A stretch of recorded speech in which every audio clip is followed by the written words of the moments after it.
జై వాసవి.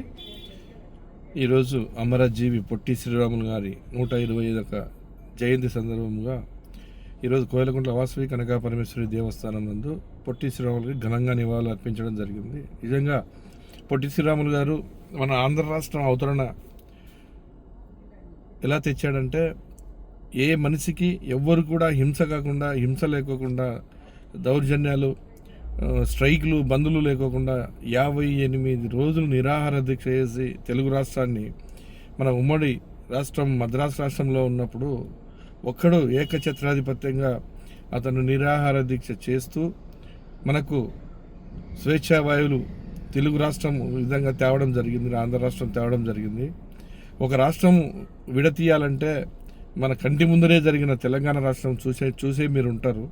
ఆ రాష్ట్రాన్ని తేవాలంటే ఎంతమంది బలిదానం చేసుకున్నారు, ఎన్ని స్ట్రైకులు, ఎన్ని బందులు, ఎన్ని జరిగాయో అన్నీ మన కంటి ముందర జరిగాయి.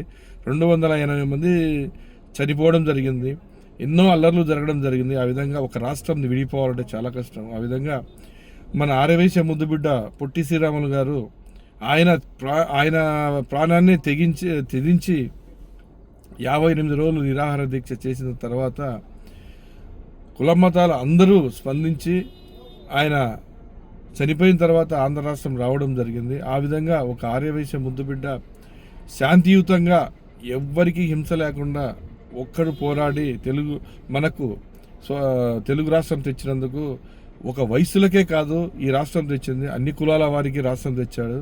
అందుకు పొట్టి శ్రీరాములు గారికి ప్రతి ఒక్క కులస్తులు ప్రతి సంవత్సరము జయంతి కానీ వర్ధంతి కానీ చాలా గ్రాండ్గా జరుపుకోవాలి. ఎందుకంటే ఈరోజు మనము ఉన్నామంటే తెలుగు రాష్ట్రాల గుండానే ఉన్నాము. ఆ విధంగా